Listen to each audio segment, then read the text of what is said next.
A Bíblia diz que os maridos devem amar as suas respectivas esposas e que a esposa deve ser submissa ao seu marido.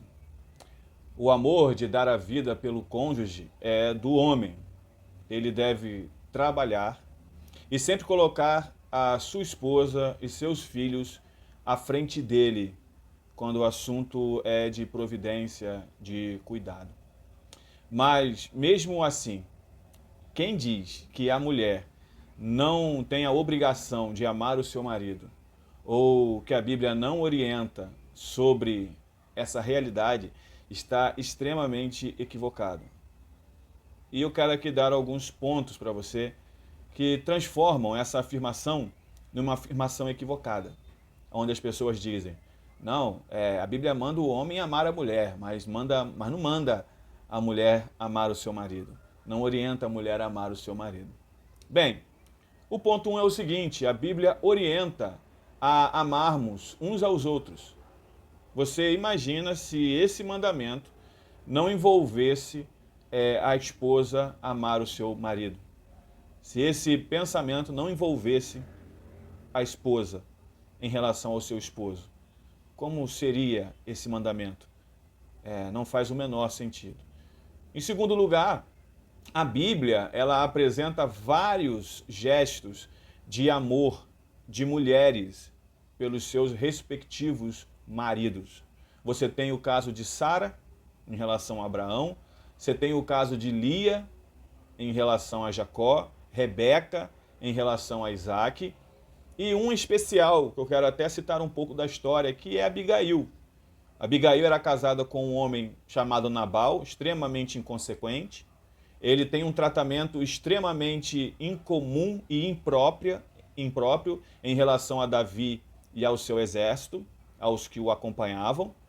E ela, entendendo o que o seu esposo, em especial, sofreria, ela decide ter um trabalho extremamente grandioso.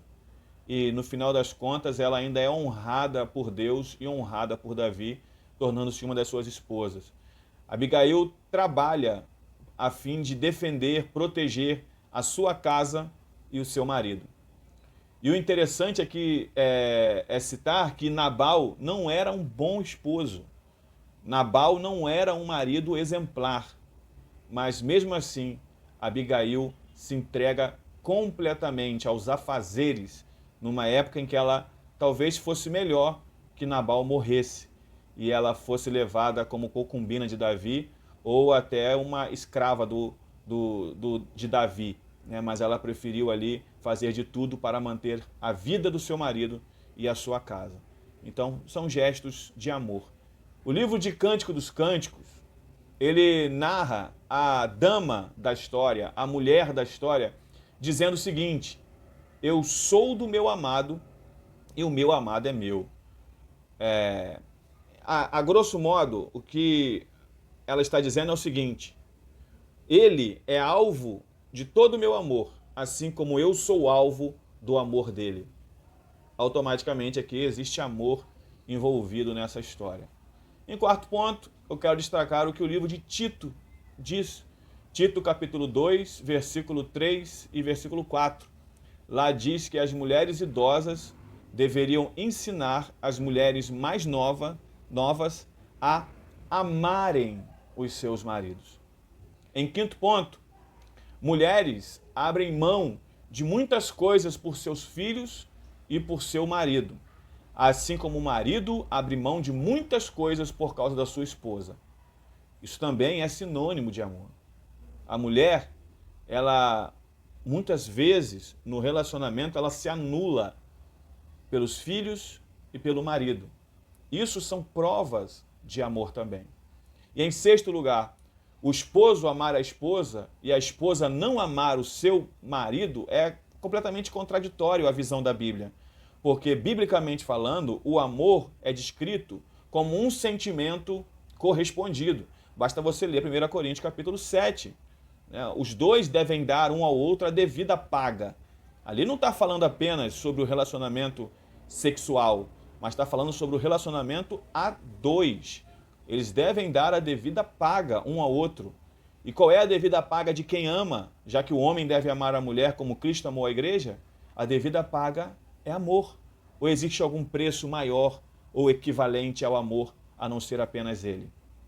Bem, para terminar esse vídeo, eu gostaria de dizer que existem de fato funções no casamento que são específicas de homens, de mulheres, dos filhos, mas uma coisa é fato, que todos devem se amar.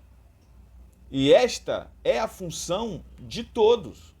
O esposo deve amar a sua esposa como Cristo ama a igreja. E Cristo, amando a igreja, ele se sacrificou por ela. A esposa, ela deve amar ao seu marido. E amando, ela deve ser submissa, como a igreja é submissa a Cristo, não tomando o seu lugar.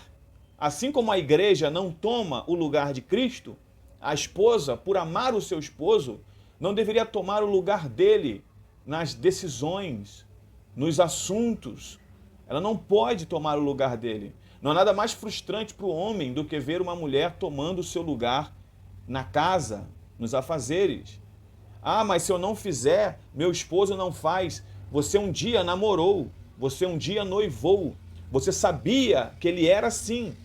O que você tem que fazer hoje é, de alguma maneira, exercer a sua influência como esposa e dar a ele a moral que ele deve ter, ser o homem que ele deve ser, cobrar dele posturas que ele deve ter.